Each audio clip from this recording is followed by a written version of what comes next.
Hello there, I'm Black Bright News and I wanted to talk about Noel Clarke today. Now, who's Noel Clarke? Some of you may say. Well, he's dominating the headlines because he tried to sue The Guardian for libel and defamation of character.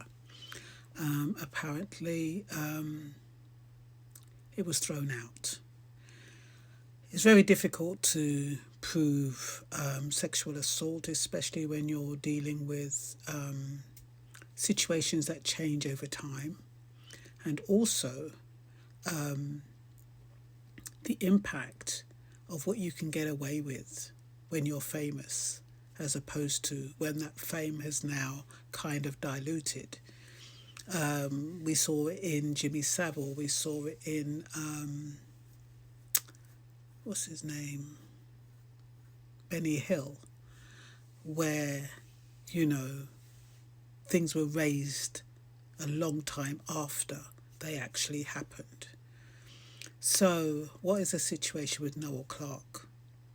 26 women came up and said what they had to say about him, about his conduct. Now, was his conduct always in question? Was his conduct acceptable at the time? But on reflection, it was inappropriate? We don't know. We know that he's under investigation. He was arrested, even though he was released shortly afterwards. The thing is that when it's difficult because you want to try and defend your reputation. Anybody would want to defend their reputation. But when you try to sue a newspaper who can print what they hear and what they see, regardless of the truth, how do you sue them for libel or defamation when you cannot produce alibis for each and every case that has been brought forward? Now, if you can provide alibis for each of the 26 women and say, look, that wasn't me, or you can actually explain what was happening at the time. Was it a touch on the shoulder? Was it a touch on the bum? Was it a cuddle? Was it a hug? That was maybe appropriate back then, but because the politics have changed now, it's not appropriate now. We do not know. All we know is that if Trump can have his 15 billion lawsuit rejected, where he's trying to sue New York Times for the same thing, libel, defamation of character, what chance does someone like Noel Clarke have? A regular guy, born in the UK. He's now being sued, I think, 3 million. How's the hell he going to find 3 million? Who knows? I mean, 15 billion for Trump is probably peanuts. But the fact of the matter is, this is a situation where it's very difficult to prove sexual assault because it's your word against someone else's. So let me just read a little bit of my notes. The actor Noel Clarke has been arrested by police at his family home in London. London-born Clarke rose to fame as Mickey Smith in Doctor Who between 2005 and 2010. He also appeared in films such as Star Trek Into Darkness, SAS, Rise and The Black Swan. As an actor, writer and director, he became a powerful figure in the British film industry after making the series Kidulthood, Adulthood and Brotherhood, and starring in the police drama Bulletproof. In 2009, he won the Rising Star Prize at the BAFTA Film Awards, and in 2021 was given BAFTA Outstanding British Contribution to Cinema honour. Can you imagine all that's gone down the drain? The award and his BAFTA membership were suspended when The Guardian's allegations were published in 2021. Detectives searched the former Doctor Who star's property in Kensington on Thursday, and officers were seen leaving the address with boxes, apparently containing laptops and documents. The Guardian understands the Met investigation began on the 1st of September this year and is led by Central Specialist Crime Command. Clarke was arrested and questioned in custody. He was later released. The reasons for his arrest are unknown. The Metropolitan Police were contacted for comment. Separately in August, The Guardian successfully defended a libel action brought by Clarke over an investigation in which he was accused of sexual misconduct by more than 26 women.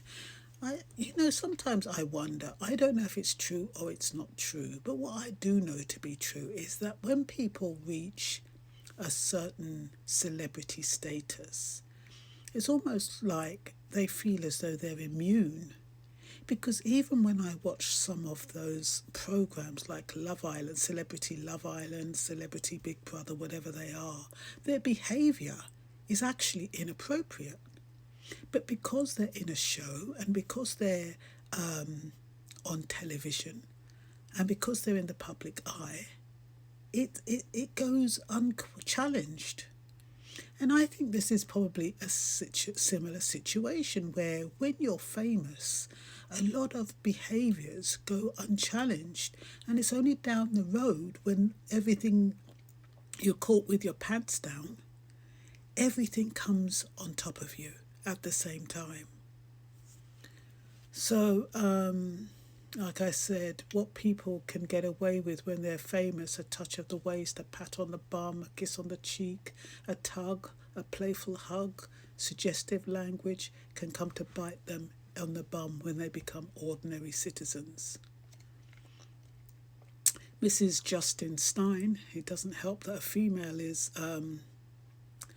conducting the proceedings, because we don't know what her, whether she has any unconscious biases. They're not meant to, but we don't know. But she rejected Clarke's claims and ruled the newspaper has succeeded in both defences of truth and public interest.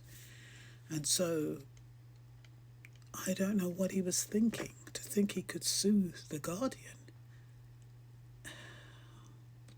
Anyway, the 49-year-old had claimed the allegations in the Guardian's investigations were false and that he had been a victim of unlawful conspiracy. But even if that is true, can you prove it? Evidence, evidence, evidence. Can you prove it? A lot of us, even ordinary people, we're accused by friends, by relatives, by anybody of doing things. But it doesn't have the same consequences. And if we cannot prove that that it didn't happen or that we didn't do it, there's nothing we can really do. And yes, we do feel like crap. But are we going to go around suing people? In his particular situation, I can understand why he would want to defend his reputation. I mean, he's got such a solid background, impeccable background, and then all of a sudden 26 women come up and accuse him of all kinds of sexual misconduct. I mean, misconduct can be anything. Anyway, in her ruling at the High Court in London, Stein said she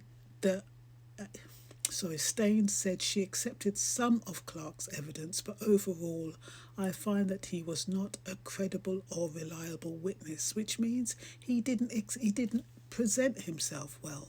Did his emotions, nerves, anger, frustration fail him? In those kind of situations, how do you present yourself well? I don't know why didn't he have a lawyer to present on his behalf?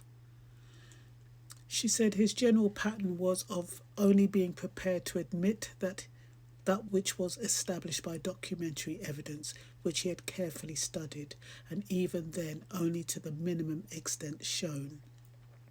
But he may not have wanted to dig himself into an even larger hole that he wasn't qualified to get himself out of. The English language is very complex and can be incriminated, so keeping things to the minimum is always wise. Anyway, that's all I've got time for. Bye bye.